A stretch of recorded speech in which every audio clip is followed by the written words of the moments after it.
મણિનગર શ્રી સ્વામિનારાયણ ગાદી સંસ્થાન દ્વારા વિશ્વ વિરાસત સપ્તાહની કવિશ્વર સ્મારક ખાતે ઉજવણી કરવામાં આવી હતી. કવિશ્વર દલપતરામે 1858માં પ્રસિદ્ધ કરેલ શહેરના સુધારા વિશે નિબંધની નવી સંવર્ધિત આવૃત્તિનું શ્રી સ્વામિનારાયણ ગાદી સંસ્થાનના આચાર્ય શ્રી જીતેન્દ્ર પ્રિયદાસજી સ્વામીજી મહારાજ દ્વારા લોકાર્પણ કરવામાં આવ્યું હતું.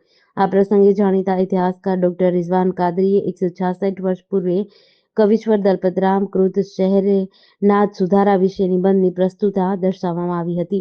અમદાવાદ રિલીફ રોડ કેલિકો ડોમની સામે આવેલી લંબેશ્વરની પોળમાં કવિ દલપતરામ સ્મારકે મોટી સંખ્યામાં સંતો, કવિશ્વર પરિવારના સભ્યો અને ગુજરાત સિવિલ એન્જિનિયર્સ એન્ડ આર્કિટેક્ટ્સના હોદ્દેદારો ઉપસ્થિત રહ્યા હતા.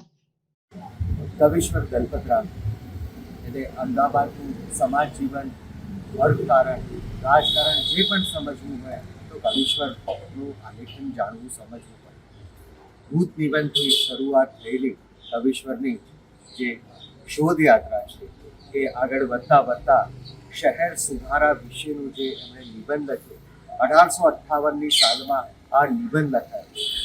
એની અંદર જે સમસ્યાઓની એમણે વાત કરી છે એ તમામ સમસ્યાઓ આધુનિક અમદાવાદમાં આજે પણ નવા સ્વરૂપમાં એ પડકાર સ્વરૂપે જોવા મળે છે.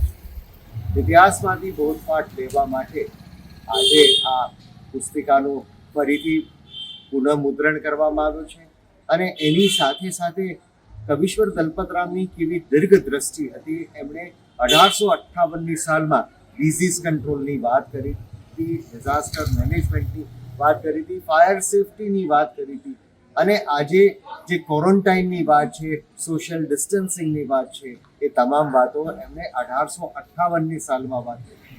સુએજ મેનેજમેન્ટની વાત પણ કવિશ્વરના આ પુસ્તકમાં જોવા મળે છે અને એટલા માટે જ આજે શ્રી સ્વામિનારાયણ ગાદી સંસ્થાનની સાથે the institute of civil engineers and architect એ લોકોનું પણ મંડળ આપણી સાથે જોડાયું છે. એનું કારણ એ છે કે સાંપ્રત સમસ્યાઓનો જે સમાધાન છે કવિશ્વરે કેવી રીતે સૂચ્યો એ જાણવા સમજવા માટે આગામી દિવસોમાં એના પર વન ડે સેમિનાર કરવામાં આવશે. જે પડકારો કવિશ્વરના જમાનામાં એટલે કે 1858માં હતા, આજે નવા સ્વરૂપમાં છે, એનો કેવી રીતે નિરાકરણ કરી શકાય, સાંપ્રત સમસ્યાનો ઉકેલ કેવી રીતે લાવી શકાય, એને માટેનો આ પ્રયાસ છે.